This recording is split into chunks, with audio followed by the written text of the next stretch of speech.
শারীরিক মিলনের সময় আঙুল ব্যবহার করা কি স্বাভাবিক? এই প্রশ্নটা অনেকের মনে আসে, কিন্তু লজ্জা বা দ্বিধার কারণে অনেকে জিজ্ঞাসা করতে পারেন না।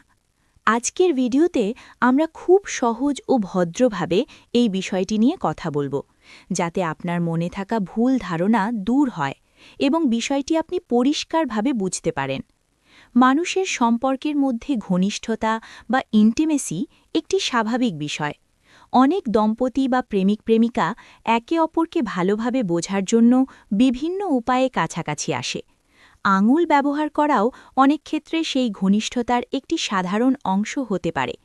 এটি মূলত একে অপরের শরীরের অনুভূতি বোঝা এবং ধীরে ধীরে আরামদায়ক পরিবেশ তৈরি করার একটি উপায়। এই বিষয়টি নিয়ে সমাজে অনেক ভুল ধারণা আছে। কেউ মনে করেন এটি অস্বাভাবিক, আবার কেউ মনে করেন এই নিয়ে কথা বলা ঠিক নয়।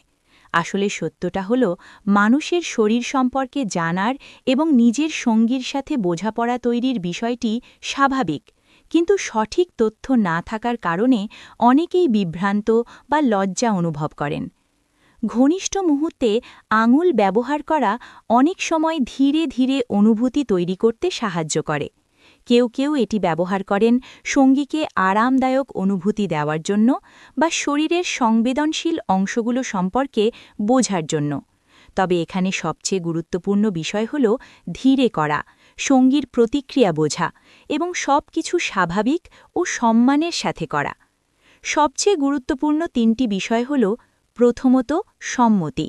সঙ্গী রাজি না থাকলে কখনোই কিছু করা উচিত নয়। দ্বিতীয়ত, যোগাযোগ। একজন আরেকজনের সাথে খোলামেলা কথা বলা খুব গুরুত্বপূর্ণ।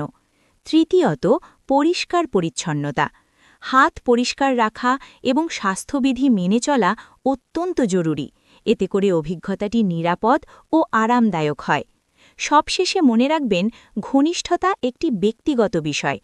আঙুল ব্যবহার করা অনেকের কাছে স্বাভাবিক ও স্বাস্থ্যকর একটি অংশ হতে পারে, যদি সেখানে সম্মান, বোঝাপড়া এবং যোগাযোগ থাকে। এই বিষয়টি নিয়ে আপনার মতামত বা কোনো প্রশ্ন থাকলে নিচে কমেন্ট করে জানাতে পারেন। আর সম্পর্ক, স্বাস্থ্য ও সচেতনতা নিয়ে এমন আরও তথ্যপূর্ণ ভিডিও পেতে আমাদের চ্যানেলটি সাবস্ক্রাইব করতে ভুলবেন না। ধন্যবাদ।